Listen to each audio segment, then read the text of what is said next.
Booyah, and it's time for the Game Sports Podcast. As your host, David McCaig Jr. The Game is powered by 91 Network. 91N is a YouTube channel that the Game Sports Podcast video content is featured on, as well as other podcasts. So make sure you check that out so you can see our faces. Maybe you're on it now. If you haven't follow, and subscribe, please do so. The game is also featured on Spaces. Spaces is through Village Media and Sioux Today. Spaces is now expanded outside of just Sault Ste. Marie, but you can find the game through the Sault Ste. Marie Spaces through hockey and sports, but you can also find any space that you want to be a part of and interact with. Now, the Game Sports Podcast can also be found on all audio and social media channels, Instagram, TikTok.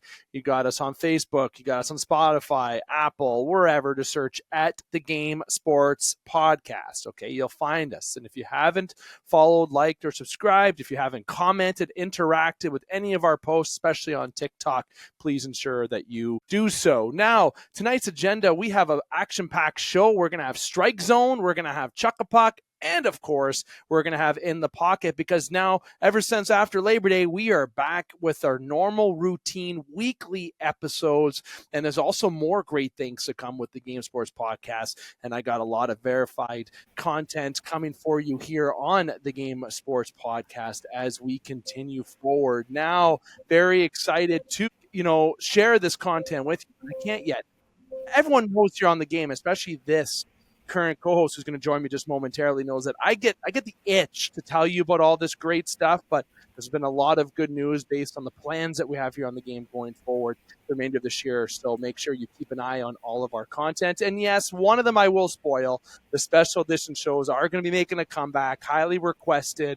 But of course, I needed to take a little bit of time. I moved, I got a child, a lot of things going on. And speaking of that child, I still haven't showed him on here, but he has been approved to be on the Baby of the Year voting that you can check out on for Variety Magazine. And right now he's in first place as we're speaking on September 16th at 7:08 p.m. My son Arlo is in first place in voting right now in his group, and the top 20 go on. So now with him finishing first, I'm not sure if that'll mean he'll finish top 20. If he does, whatever the case may be.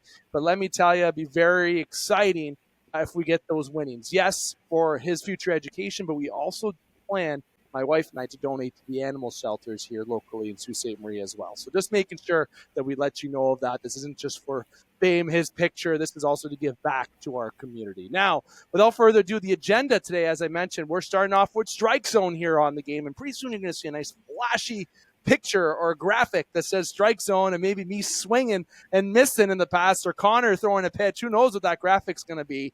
But I have the one, the only, the Rookie of the Year, if you know, the ever handsome wearing a Pokemon shirt that gets me absolutely fired up right now, just like this retro Jays shirt. Connor Henderson, my friend. Connor, how's it going?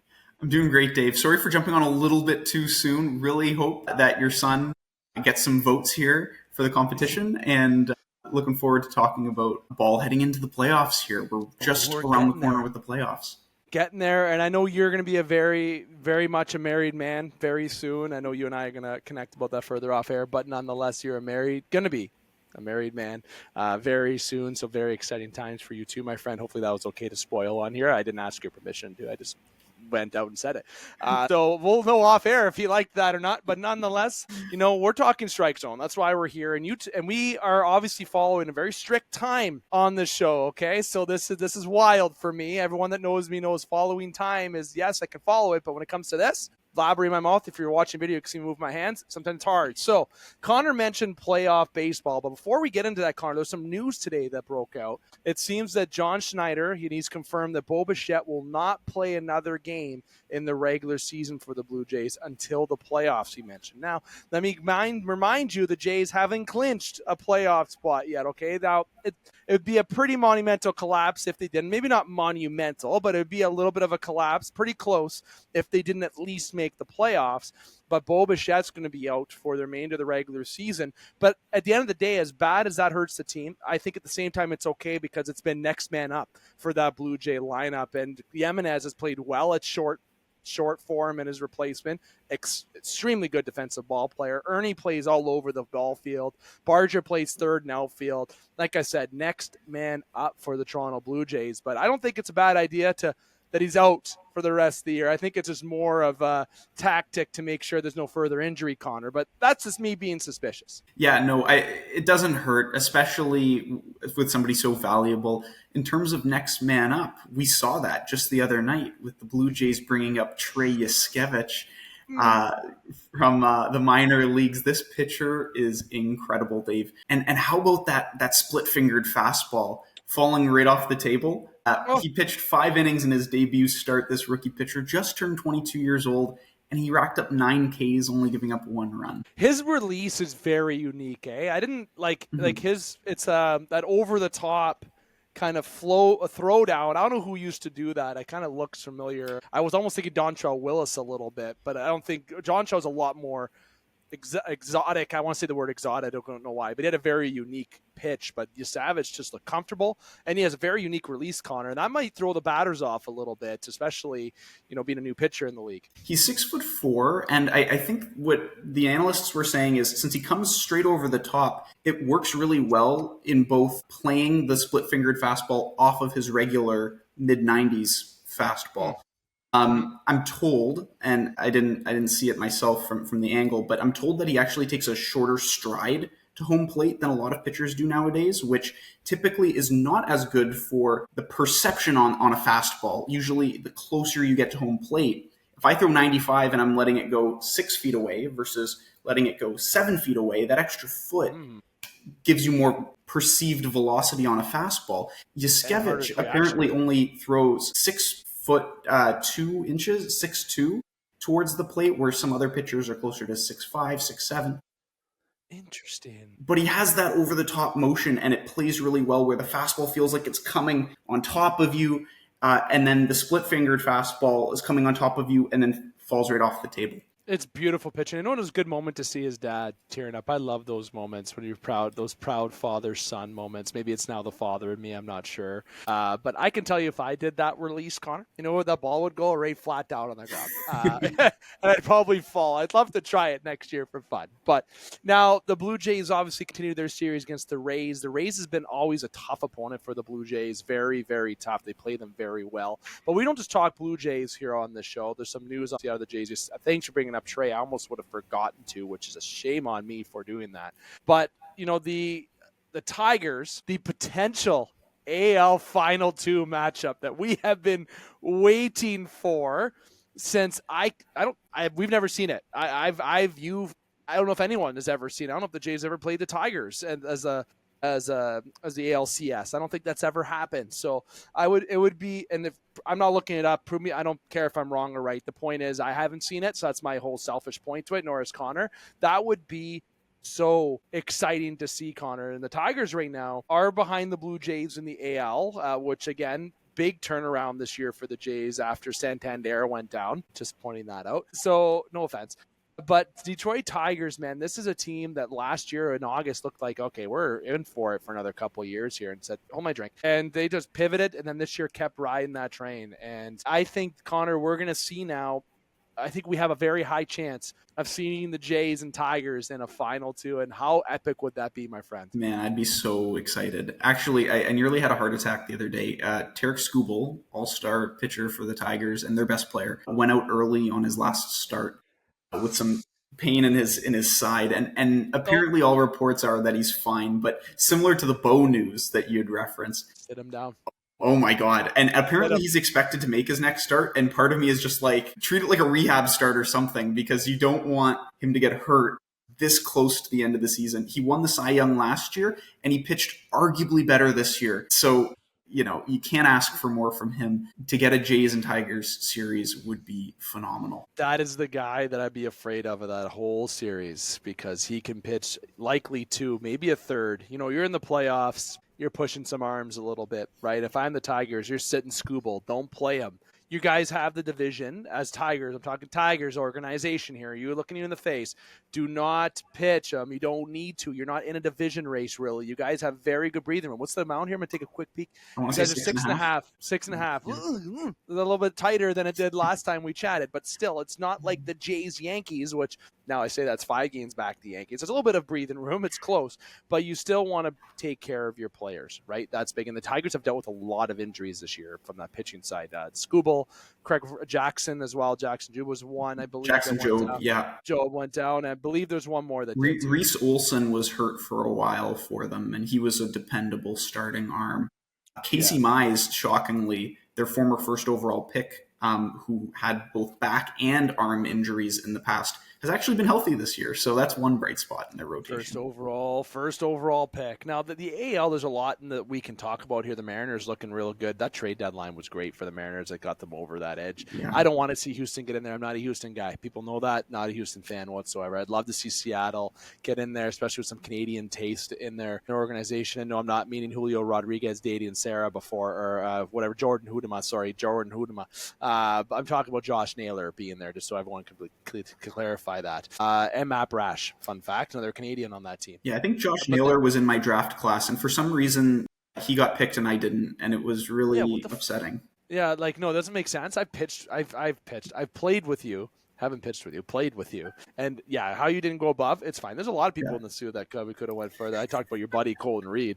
The guy is the best pitcher in town. I don't care what anyone says, but don't tell him that. He might actually, you know what? He wouldn't let that go to his head. He's not that type of guy. But the National League now, though, the Brewers have been my biggest surprise. Connor, I'm happy. I love the Brewers. I've watched the Jays play there, and I remember, I think I've told you the story, but long story short, Kirk, I called it when he went up to play. He had a homer in the game. I bet the guys in front of me, 4 guys. I said, Kirk's gonna hit another bomb here. He's like, what if you're wrong? I said, I'll buy you all 4 beer. My wife looked at me and said, $80. What are you doing? And I said, but if I'm right, you got to buy me 3 beer and my wife 1, and you got to buy me nachos. Kirk, next pitch, gone. And they went past us, and I stood up and I shook their hands to make the bet, and I was so jacked. I was hollering, and people around heard me make the bet, and they said, pay the guy, it started a little thing, and the guys got up. He owns a brewery, Lake 11 Brewery, actually. It's a fun fact, learn about him. But he went to go get me my 4 beer and nachos. I went with him. He's like, pick your drink. Good man. Milwaukee fans, Milwaukee fan base, awesome. But the Milwaukee Brewers leading the way on the NL. The Dodgers look beatable, Connor. They look very beatable right now. And the Padres, my love for the Padres, knocking on the door saying, hey, let me in. But the National League, I think, is wide open, my friend. Yeah, it really could go many different ways. Last year, the Dodgers obviously were the juggernaut, and this year they actually added and yet have taken a step back, due in part to injuries and in part to just underwhelming performances. I think most notably from their supposed rookie phenom, Roki Sasaki, who has lost about 10 miles per hour on his fastball, totally couldn't hit the strike zone, and that's one disappointing spot for the Dodgers. They don't look as tough as they did last year. No, and I'm not mad about that. I don't care. I'm mad about that. Take your $46 million, Shohei, and just win once and call it a day. So rich.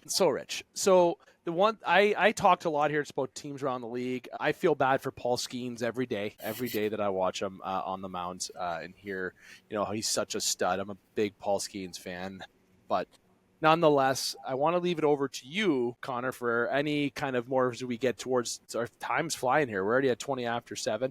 So I want to leave the floor to you on any items you wanted to bring up, because if we're talking playoff, we talk about teams looking good, but we never really talked playoff picture. Do you want to get into a little bit of the playoffs before we wrap up, or anything else that you'd like to dive into? And we can table that another time if you'd like. Sure. I think just the one thing that I'd like to suggest or focus on is the Jays' weaknesses this year. I was curious on your take. I know we've gone back and forth in the past of whether their weakness was with the bullpen or whether their weakness was with the rotation itself. Yeah. They'd always, been able to generate runs, and then finally they had a rotation and then they couldn't generate runs. So I'm curious, what do you think heading into the playoffs is the Jays' biggest weakness that they should hopefully try to shore up here heading into their run? It's not hitting. I'll say that right now. I think the offense, it's not 2015 hitting bombs every second, third, fourth, fifth batter. As I said, you're worried about T-Stitt's jersey. I don't want to turn and break my back. But they have guys who can do that, right? But this is a team that there's a small ball, kind of that power hitting type team that Shapiro likes to build, like he did kind of in Cleveland when they had success. Didn't win, mind you. Miles Straws of the world, the Ernie Clements of the world, those are depth guys where it's next guy up, like I said. So strength is hitting. I thought earlier in the year the rotation was because of the high ERA numbers and kind of had to win games 9-6 or losing big. And at the deadline, I thought they really improved the bullpen. But you know what? There's been some it's concerning times when Hoffman goes in that ninth inning. I'm like, put anybody else in there but him. You might even think about putting me or Connor in there before that. I don't know how. Maybe Trey Savage in the playoff run has to be the closer. Imagine that pressure. That would be just great. But that was going to be my suggestion last week, but I forgot to mention it. So my weakness that I'll highlight for them is the bullpen right now. I'm really hard to almost say pitching, but their pitching's been good. I like Barrios, been consistent. Gosman's gotten better. Scherzer, higher ERA, but you know what? He's a dog out there. Shane Bieber's been a great ad. So, like, there's nothing to flare there except the bullpen. With hitting being so strong and their defense being absolutely wild, it's hard to beat a team that can beat you 9-8 on a given night. But the bullpen, it needs to go in there and start closing games. And with Jeff Hoffman letting up, 15 home runs in the ninth inning, whatever it is, some wild stat, and blowing well over 12 saves, those are 12 wins that the Jays could have had right now, and that would have them 17 games up over the Yankees, if in a perfect world, right? So now, if a closer does a 90% job, that's what you got to take. And Hoffman's not on a 90% trajectory. He's, I think, at a 70% rate. I could be wrong, but he's not doing his job as a closer, and that's a concerning point for the Jays.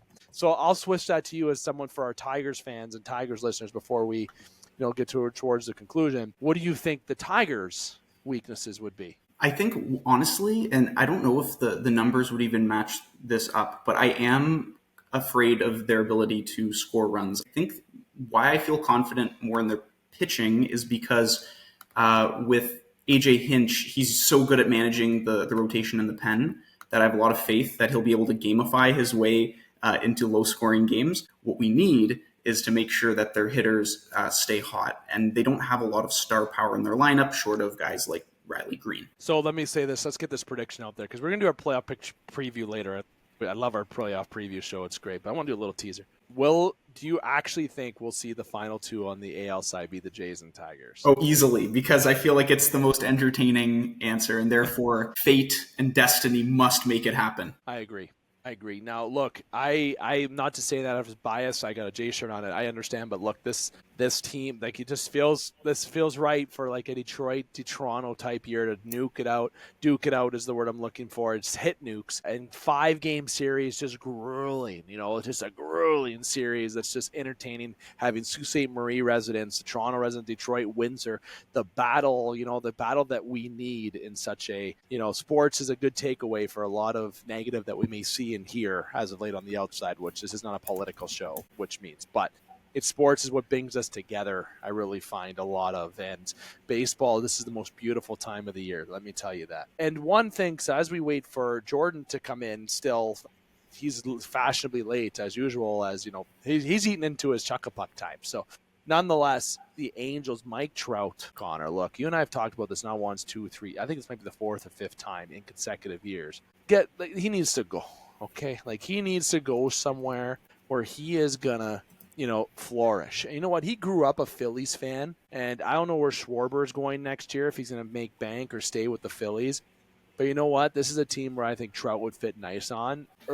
Way too early prediction, way too early change. You got to move Trout. This team is going nowhere with the Angels right now, and I think you're wasting somebody who arguably could be the best player of his generation, especially when or if healthy, and he's not seen a lick of playoff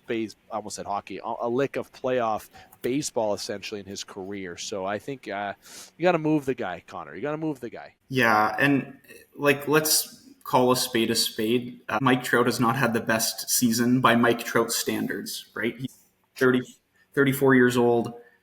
I think his batting average is in the 230s or something. I think he's been struggling this year in terms of contact. I think the power numbers are just meh, in the low 20s. Get him out of town next year, please. I mean, at this point though, who's going to take that contract unless he's exceeding where he's at right now? Just recently, I saw him playing a game against the Seattle Mariners. Brian Wu, electric pitcher, struck him out to lead off the game. And it just got me thinking, oh man, poor Mike Trout, just stuck in purgatory. Did he make a deal with the devil where you get to be the best player of your generation, you get to have all the money, but then you are just stuck, never winning? Stuck. Never. And they're not gonna succeed. they're not going to succeed. I don't see that team getting any better having a quick turnaround there in LA. And I think the time to win now, Jays, Tigers, Phillies, Brewers, but the Brewers aren't touching that recipe, nor are the Jays. I don't think the Tigers, well, Tigers maybe could dive into some Paul Skeens sweepstakes down the road, depending on what happens with Scooble. But Phillies, listening to you, please reach out to Trout. He went to your parade when you guys won back. That's a fun fact. Mike Trout went to that parade when they won. So get the guy in Philadelphia, okay, and out of the LA Angels and save him. Maybe he'll come back and give you 2 great years. But what does it matter? You're the Phillies. You got money. Get that guy out of LA. Now, as I sit here, I did promise a little bit of Chuck-a-Puck action, so I'll probably dive into that a little bit more independently as we wait for Trudeau and I can start it off, or we might be missing Trudeau here today as in the pocket's just around the corner as well. So Connor, any final thoughts on Strike Zone? We gave you a little extra time. Any final thoughts before we let you go? None for me, Dave. Hope you have a good rest of your show, and we'll see you next week or potentially the week after as we gear up for playoff baseball. And I love your shirt, my man. Pokemon. Thank you. Gotta catch them all. Pokemon, gotta catch them all. I love that. That's so great. So great. Connor, again, thank you very much. This has been Strike Zone, and we are going to get right into Chuck-a-Puck. Thanks again, Connor. We're going to get into Chuck-a-Puck as Jordan Trudeau is reaching out to me. We're going to get 5 minutes with Jordan Trudeau. And as we get into Chuck-a-Puck, welcome Jordan Trudeau, my friend. Sorry about the complications on our end. It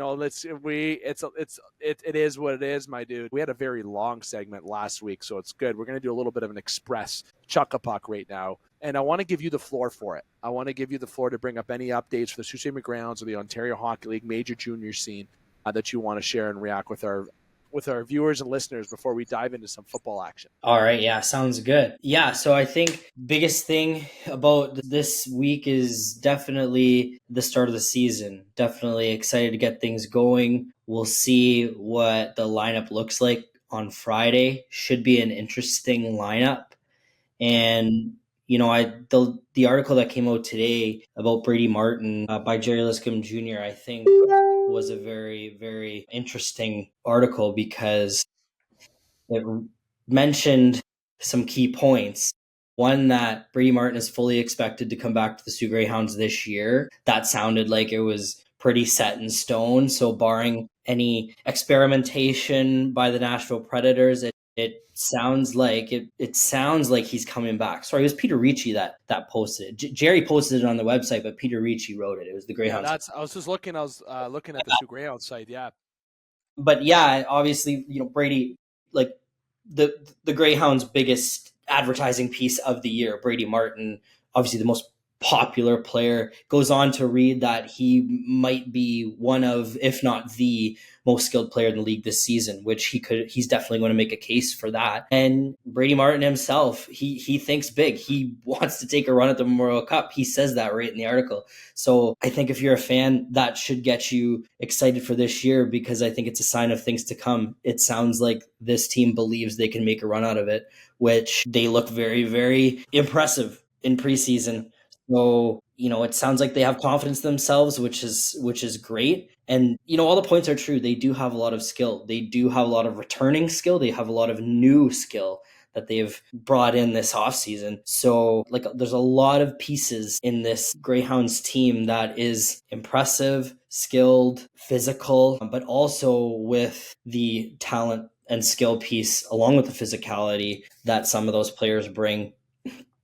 Then that's going to be huge. So that should get you excited. I think in terms of, even if the Greyhounds don't receive some players back from NHL camps, I think you're looking at a 2-0 weekend to start the season. And that's so quick. We're getting into, when it comes to this season, what I looked at the article with the questions and answers with media members, and just to clarify, the Game Sports Podcast is a part of the media family too. So I did have a question why I wasn't on those questions. Look, Ricci, Cochamilio, look, this is their thing. We haven't been involved in that since we've done media back when Scott was a part of the show, even since 2016. So I want to make sure that I, clarify that. You have Peter, who's been independent media, Brad, who's with Sioux Today, and Jansen, who's a part of the Sioux Stars. Obviously, we're a podcast, we're a different direction, but nonetheless, I love what they brought up, and they really highlighted Chase Reed on there as their top NHL draft prospect. Look, everyone knows who my favorite Hound is, next to Brady Martin. I've been a Chase Reed fan, and You know, at the weekend and the season for the Sioux Greyhounds, Trudes, I want to give you, and I know it's shorter on time, and we're definitely going to dive into more. We have reactions next week, and we could do further dive in.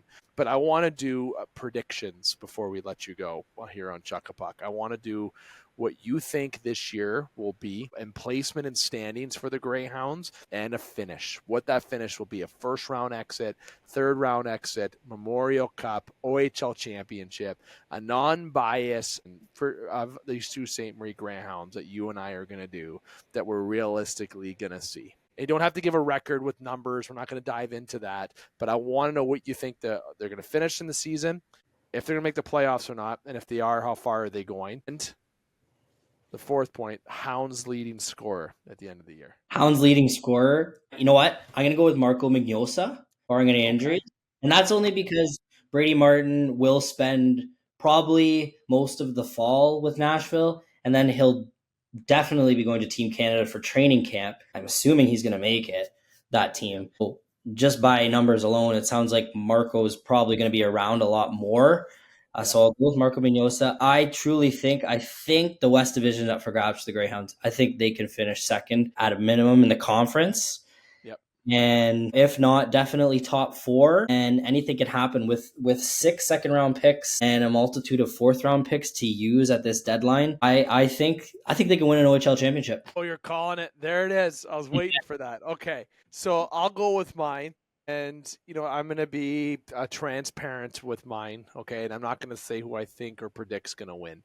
Leading scorer, I'm going to go with Mignosa too. That is actually who I had hired him because I know Brady Martin's a favorite, but you mentioned the reasons that might hinder his and limit his games played, so that's one. But shout out to Brady Martin. Little fun thing, Chase Reed. I'm going to put him in as the top OHL defenseman. Why not? Just going to throw that out there this year. Why not? That's happening. But with their finish in the standings, I'm going to go with the Sioux Greyhounds finishing second. That's actually where I had them, and losing in the third round.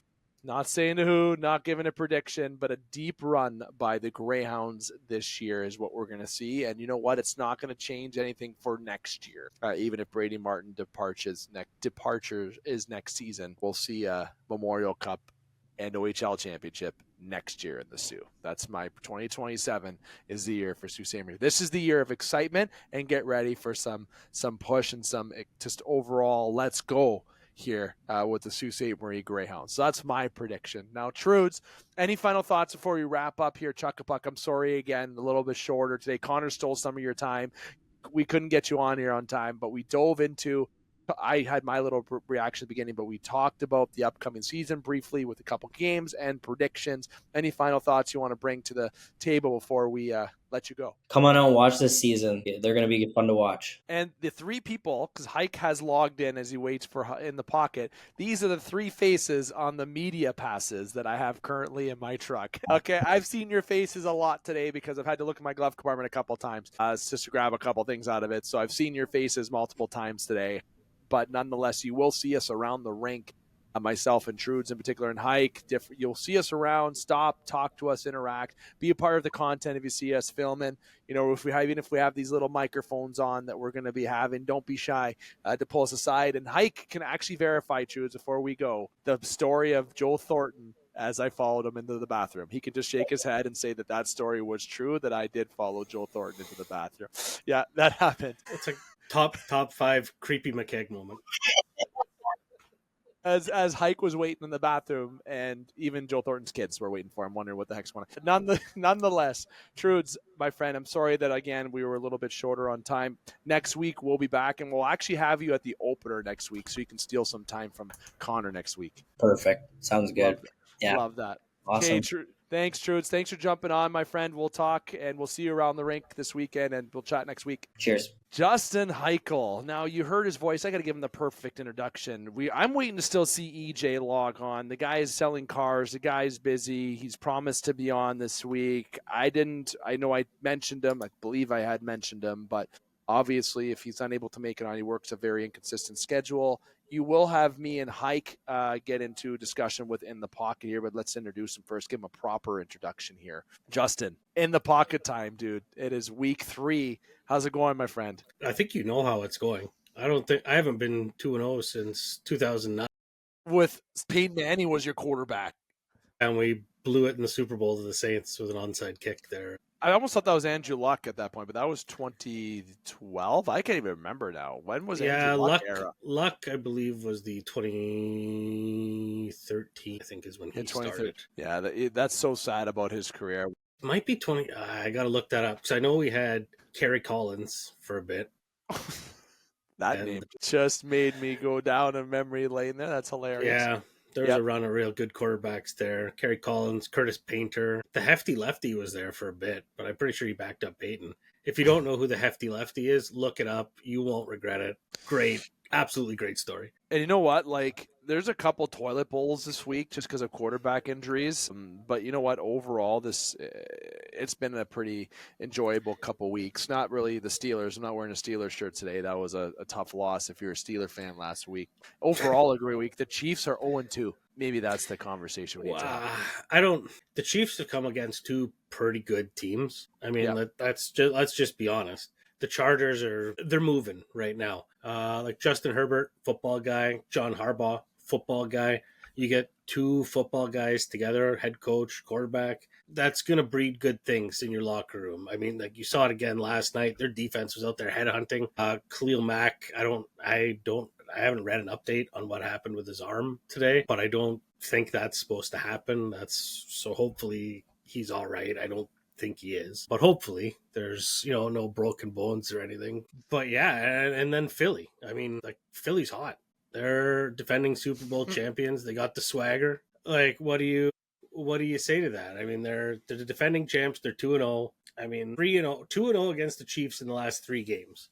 And the Chiefs don't really have a lot of receiving threats right now with Worthy being out, Rice suspended for street racing. Travis Kelce's just having a hard time out there. I don't want to be I was critical on him last week. I'm not going to lay it on again this week. I said my piece. He's just having a rough go. He's the only target out there, so obviously he's got guys all over him the whole game. All over him. Pacheco, the run game hasn't really gotten going. Like Mahomes was out there trying to do it himself against the Eagles.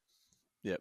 And you don't want to put a guy like that in a position to take hits like that. It's week 2. And then, I mean, I guess to kind of segue this into what was a pretty decent game this previous week, the Cincinnati Bengals giving Joe Burrow the Andrew Luck treatment, absolutely giving him zero protection. Zero. That O-line is Swiss cheese. Swiss cheese. Like, you can't just find 5 big guys somewhere to just protect them.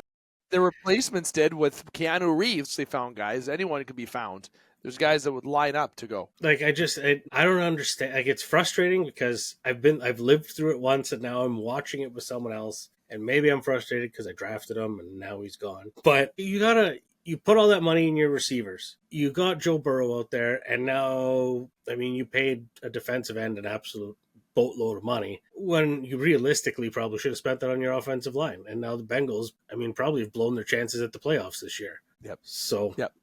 And you lose Joe Burrow that long. The guys had, some injuries occur that messed them up over. Now, the Ravens were running away with that division anyway, and I'm saying that as a Steeler fan. But now this opens the door for the Pittsburgh Steelers because you play the Bengals. You play these teams that you want to make a run this year. This is where you got to capitalize now. This is where, all right, now we got to go at least for second in this division because I don't think first is going to be reachable, especially with Jackson and Henry's all that's just gross.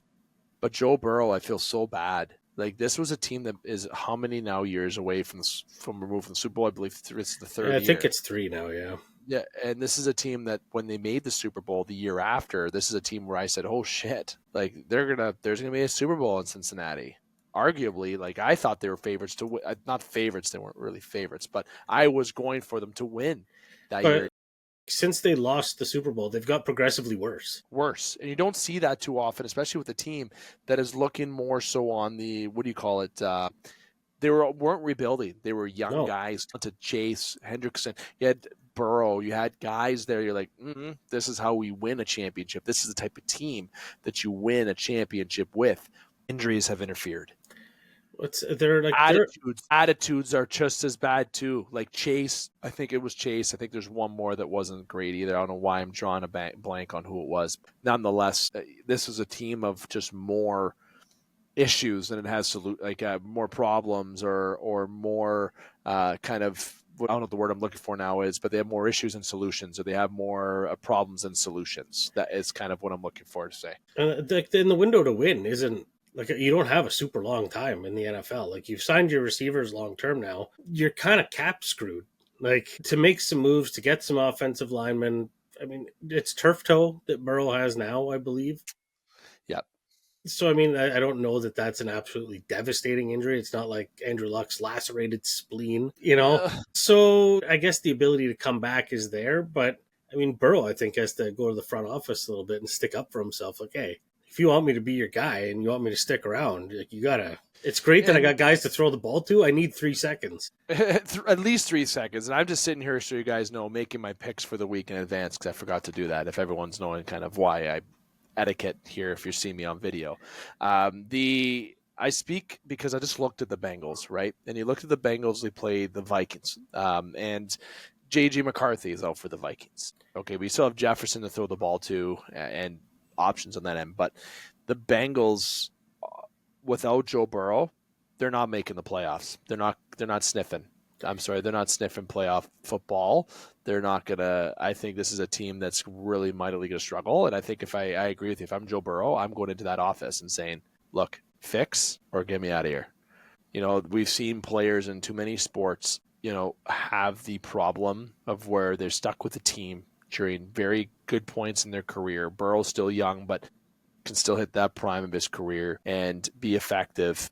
And look at Mahomes, how he fit in. We just talked about with Connor before Trudeau came on, Connor Henderson. We talked about Mike Trout with the Angels, talking about that sport. People that wasted their primes on teams. I'm concerned about Connor Bedard's future with the Chicago Blackhawks, right? Like, you can talk about any sport and pick a guy who's young. Bedard's a much different example than Joe Burrow is. But Joe Burrow is a guy who made the Super Bowl, has been battling injuries, has no protection, and you said it just a few moments ago. You've lived it. You've seen it with Andrew Luck, and he literally just said, I'm out. I can't play anymore. I'm hurt. And honestly, I don't think that it's not fair to have the player do that. The Colts didn't do right by Andrew Luck by having him look at the team through a couple preseason games and go, no, I'm not doing this again this year. I'm getting my ass kicked. Yep. Like, that's the sign of a bad franchise. I'm going to say it out loud. I've been living it for a while now. I mean, EJ's had the quarterback nightmare that absolutely no one wants. Like, it's just shitty management. And you know what? There's people that have like the Parsons of the world with the Green Bay Packers, Watt with the Steelers. You know, you can go down the list, Crosby. These guys that are animals on defense. And Watt isn't nice. These guys aren't nice when they sack every game. They're rushing the passer. And, you know, with Joe Burrow being in the situation that he was in, and I don't know why last week, I kind of forget who they played last week. I'm trying to draw a blank. The Jaguars. They played the Jaguars last week. And then if you look over at week 1, they played the Browns. Those two defenses aren't animalistic. Like, and don't get me wrong, the Steelers defense was Swiss cheese week 1, but that's a very mean and injured right now. But Patrick Queen, Watt, these guys that are animals, they would have ate him alive in a game. And he has to play them twice a year. Like Myles Garrett, Roquan Smith in Baltimore, TJ Watt in Pittsburgh. He's got those guys 6 times. You said Baltimore. You mentioned Baltimore. Yeah. You just mentioned Baltimore. Like, yeah, that's what I was thinking of. Yeah.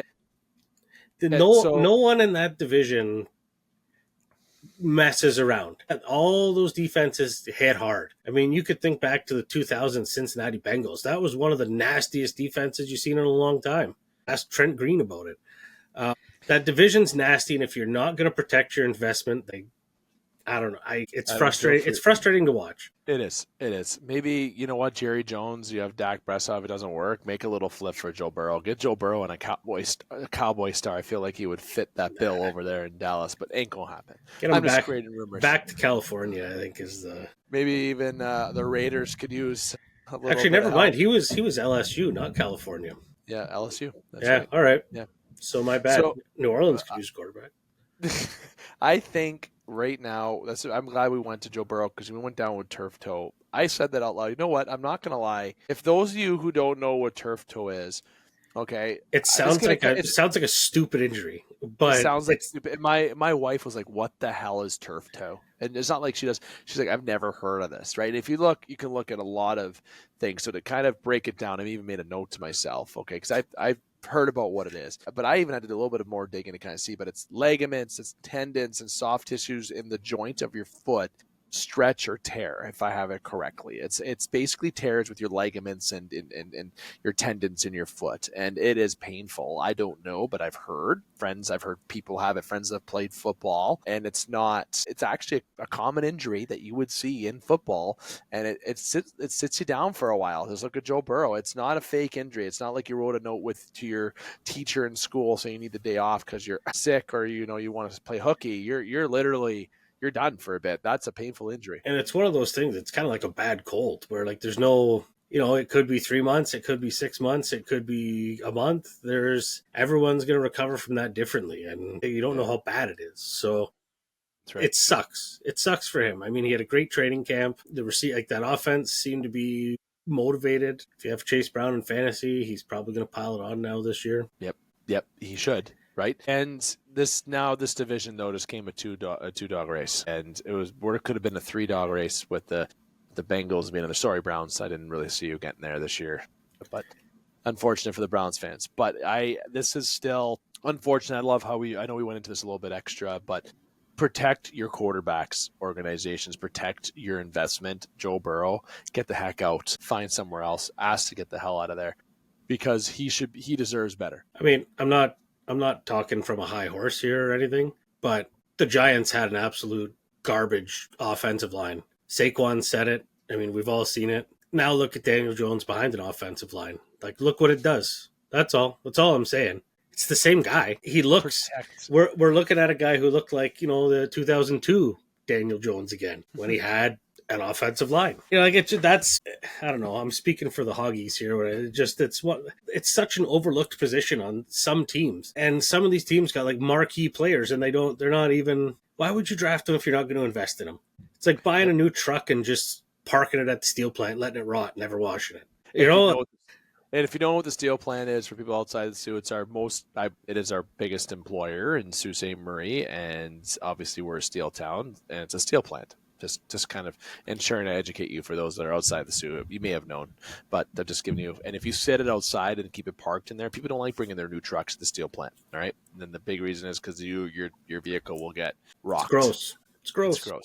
Yeah. So here, you know what, Hike. Now, as we get into that was the big news out of week 2. We're hitting week 3 now, and there's a few. I would say there's, like I said, some toilet bowl matchups and some matchups where we know people are just going to get blown out of the stadium, and it all starts with the Thursday nighter, to be honest with you, but we'll get into that in just a few moments. You know what, I think it's fair if we do go before predictions to go around the horn to talk about your toilet bowl games, you got to say 2 of the week, and your 1 trophy game of the week. And I already think we're going to have the same answer for this, but give your 2 toilet bowl games of the week this week. Well, I mean, some caca poo poo out there. There's a bit out there. There's just going to be like a couple one-siders. That's what, like that Minnesota Cincinnati could be okay. Jake Browning's all right. He kept that game interesting, but Minnesota has Carson Wentz, and let me tell you, Carson Wentz sucks. That's all I got. I have not seen a player like a guy who's supposed to be the leader of your team kill the vibe in a locker room faster than him when he opens his mouth.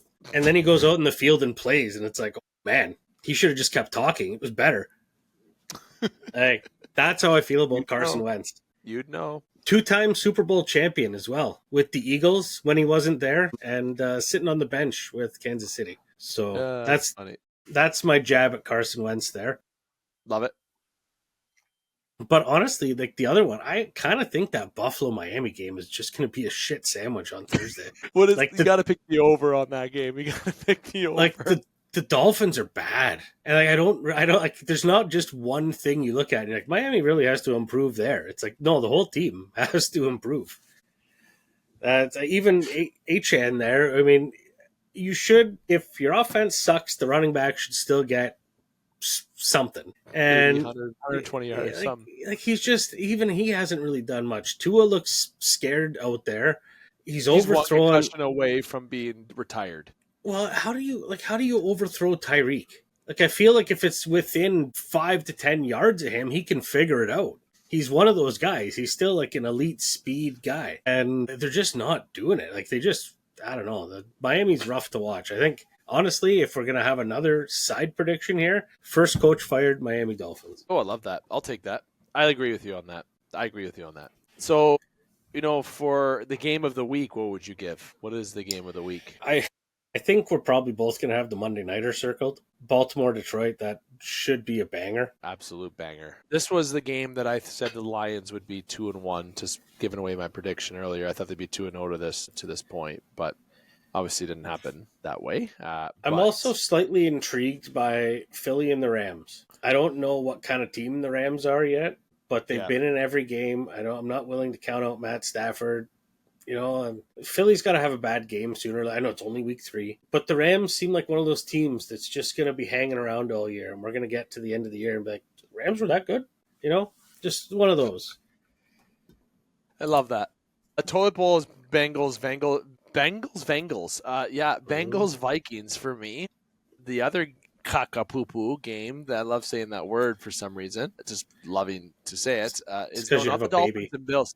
Not the Dolphins and Bills. I think that game's going to be funny to watch. I'm going to be entertained to watch a 52-21 like the Lions last week. It's going to be a 52-0 matchup, that game. Just take the over on 50 points because of the Bills that week. But the game that I'm looking at, I'm not really, I want to watch that to be transparent with you, is the Texans and Jags. I'm not a fan of that game this week. Is it fair to call it caca-poo-poo? No. But the Falcons Panthers are also in my toilet bowl this week too. Likely over the Texans and Jags, but I just want to take a jab at the Texans and Jags. It's not a matchup I'm going to be flipping on. Game of the week is the Monday Nighter. Is 150% the Monday Nighter. And an underrated, entertaining matchup for me this week is going to be the Broncos Chargers. Like I something about the Broncos in a game and the Chargers, something just to look at this week. Okay, just hear me out on that and just say give it a chance to watch. I think it's going to be a pretty good football game. The Broncos are fun to watch. Very fun to watch. Minimal comments on the game on the weekend. I've had some heated debates with people this week about that game-winning field goal penalty call. Love it. But the Broncos are a good team to watch. And honestly, like that, if that Colts-Broncos game had unlimited time, I think they'd still be playing, going back and forth, because they just kept scoring. It was so entertaining to watch. It was a good one. Yeah. So the Broncos, I definitely agree with you on that one. That might be a sneaky good game. That's my hot take for the week. And like I said, 50. I think the Bills are getting over 50 points. I'm not kidding. That's not crazy. The Lions got 52 on the Bears last week, and I know I spoiled my pick, and I'm almost thinking of changing my mind on that pick between the Lions and Ravens, but I shouldn't. I've learned on this show that you keep to your instinct and go, but because I have the Lions winning the Super Bowl this year, okay? But that aside, we'll see what my picks are as we're going to get to them very momentarily. I got to give overall, Justin, before we get into our picks, out of 10 last week, and your preview for this week out of 10. Like, what do you think the entertainment value is going to be? 0 the worst, 10 being the best last week, and what you predict this week is. Giving you a random question. Yeah, that's a weird one. Last week was pretty entertaining, to be honest. I mean, the 2 games Monday night, I fell asleep during the Houston game, and I woke up during the Raiders game. It's like, well, this is awesome. It wasn't, because it was 12:30 and I slept on the couch, but, it was awesome that there was still football on. I'd give that one like a 8 out of 10 last week. Okay. The Thursday nighter was a bit of a dud. I thought that was going to be good, but Washington just yucked it out. No. This week, not as entertaining. I think we're like aside from the Monday nighter saves it, so I'm going to give it a 7. That's what we got this week is a 7. I got 6 last week, and I think we're getting a 5 this week. I'm a hard scorer. That's a little bit hard. And the Monday Nighter's the reason why I'm giving it a 5. The Monday Nighter jumps it up a few points. I have that game circled to sit on my couch and just enjoy a quarterback offensive show all around. It's gonna be wicked. I think you're underrating the division matchups this week. I think so, and I hope I'm wrong. Because as I sit there and potentially eat my chicken wings, as I usually do on Sundays, my wife and I like to do some football food each Sunday. It's going to be something to enjoy for sure. So, or hopefully there's more to enjoy for sure. But I know the Monday night is going to be something. I might save my wings for Monday night. So, Hike, this week, our predictions, getting towards the tail end, we did use a little bit of time talking about Joe Burrow, and within the pocket, our main content that we talk about is last week hot points, this week hot points, and we get into predictions. That's been in the pocket for the last 9 years. And in between, we fill in the gaps with some comments that come out of our ass, okay? And there's even a 3.5-hour episode out there that I hope no one ever finds from our sponsor, Sportscenter Bar and Grill, and the partner, Sportscenter Bar and Grill, with her in the pocket segment. The shout-out that I didn't give anybody at the beginning, just so everybody knows, my apologies. Drop the ball there. Maybe Frank can, throw something in my head when he sees me at the Sportscenter Bar and Grill the next time. But nonetheless, Hike, this week, our predictions as we get into our pickup. Yeah, I love when you take it away, my friend. You had a good week last week again. It's looking, Hike is out of the gate hot. As a Colt fan, he's enjoying life. As a Pick'em fan, he's enjoying life. It's just all sorts of hot right now. Yeah, DraftKings didn't like me last week either. We'll put it that way. You're 29-3 right now. Yeah, and sorry, I gave that away. I gave that away. Sorry. Go. This is your floor. That's all right. We'll go. Let's do the scoring here, and then I'll get into my picks. Okay. So Hike's picks in first place with a 5-point lead, 29-3 right now, looking good. That's a good one. Very good lead. The David decision in second with 24 points, 24-8, very respectable. Defending champ. In third place, the broken wheel, EJ Russell, 22 points, 22-10. And we're going to call him the gambler, Tyler Willett, 20 points, 20-12. If I could say you're 91%, like, look, if you're looking to make some money off of FanDuel, this is the first time in my life I've been 91% in anything. I second that. So I usually hover around 75 all year. So if I can stick at 75 all year, maybe we can make it interesting. But 5-point lead's nice and comfortable right now. You know what I mean? For you, it's a good. Yeah, Well, I always have a bad one though, where I just make these off the wall. Everyone picks. Does though. No one discourages me because they want to see the chaos happen. I get it. I understand. Yep, like it. All right. But into the picks here. I mean, I'm just eating up time. Buffalo over Miami on Thursday. Green Bay over Cleveland. Indy over Tennessee. Cincy over Carson Wentz. Pittsburgh over New England. Philly over the Rams. Tampa over the Jets. Washington over the Raiders. Geno Smith looked awful last night. Sure did. Atlanta over Carolina, Jacksonville over Houston, Chargers over the Broncos, Seattle over the Saints, Dallas over the Bears. I'm not sure. Arizona over San Fran. That's it. I'm locking it in. Nice. And here's this is where things get wacky. The Giants over Kansas City in the Sunday Nighter. What the hell? And Detroit beating Baltimore on Monday. Love that you did that. Thank you for doing that because I'm not as nice. I'm hoping my pick's wrong. And then so we're going to do the tiebreakers Monday night. Detroit 41, Baltimore 38, and just an absolute banger of a game. Sunday nighter, KC 17, the Giants 21, and most points Detroit, fewest points Carolina. Love that. Okay. So in the obvious Thursday nighter, but let me before I give my prediction for the list. Do the Dolphins have a shot at all? No. Smith. Okay, good. Absolutely not.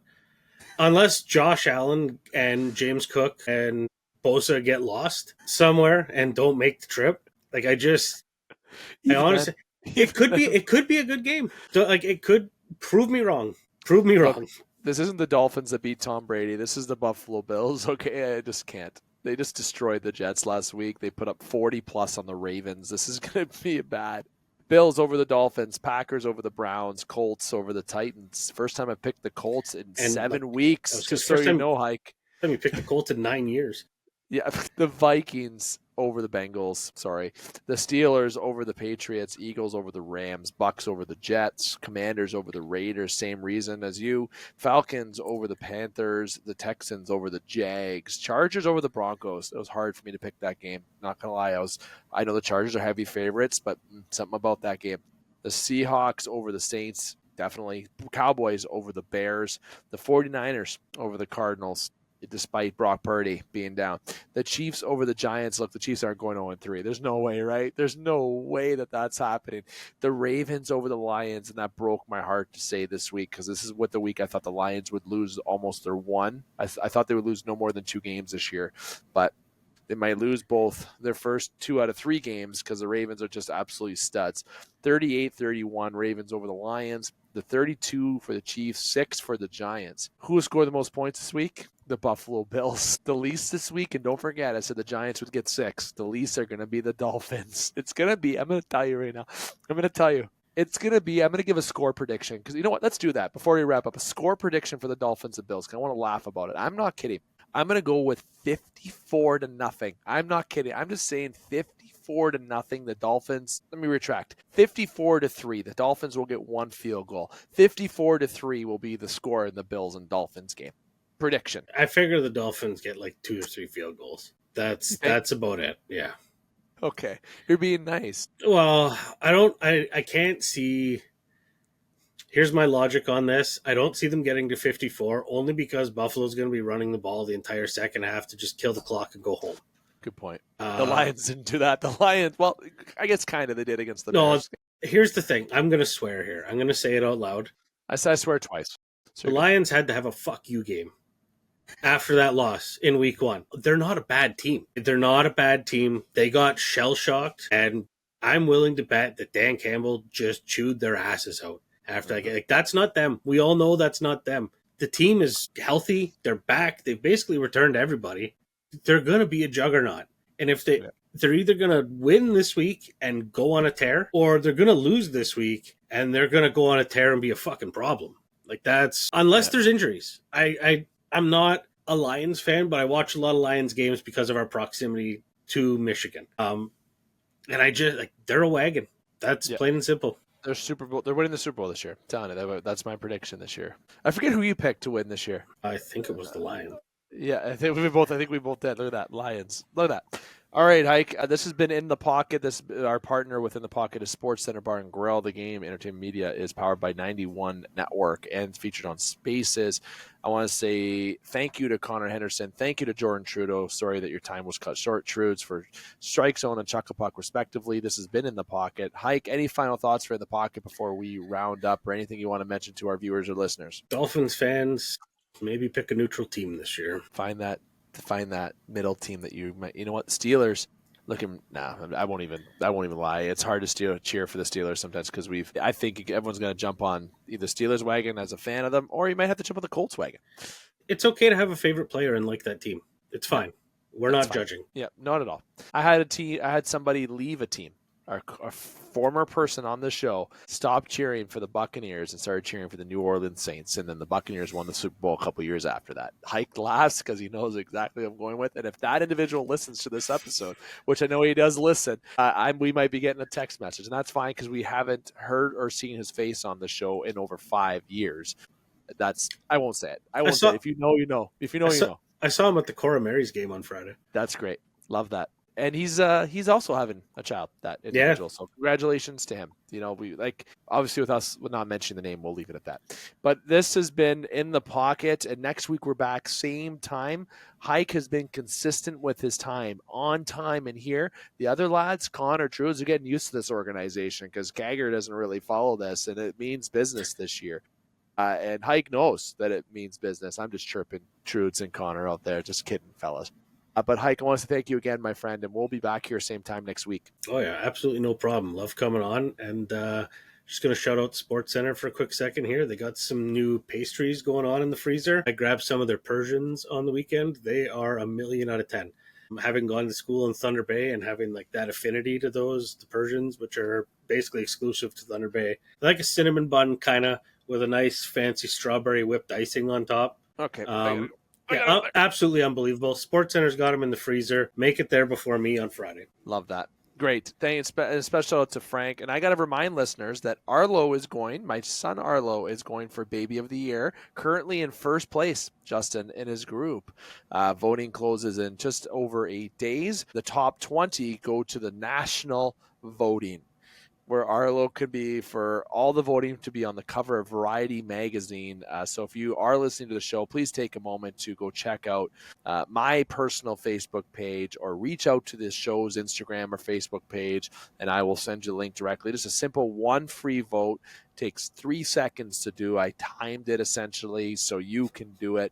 I know there's been a lot of people supporting, and like I said, the winnings that we're going to receive, yes, towards Arlo's education, but we're also going to be donating to local animal shelters here in Sault Ste. Marie, Ontario, just so everybody knows that as well. So we're doing it for a good cause, not just to pay for our son's education. We believe in giving back to the community. So check that out. It is Baby of the Year through Variety Magazine, babyoftheyear.org, and you can vote for Arlo McCaig. I'm going to give him a shout out.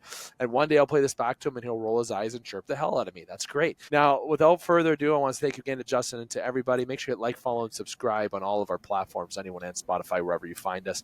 We'll be back here next week, same time. And good luck to the Dolphins. You're going to need it this week. But overall, I hope everyone enjoys their week. I hope it's another great week of football and sports. Hockey is just around the corner, too. And next week, we will have the return of Top Shelf is back next week, ladies and gentlemen. So we got Top Shelf. We'll have Chuck a Puck, Strike Zone, and In the Pocket next week. I just flashed my thing. I don't know why.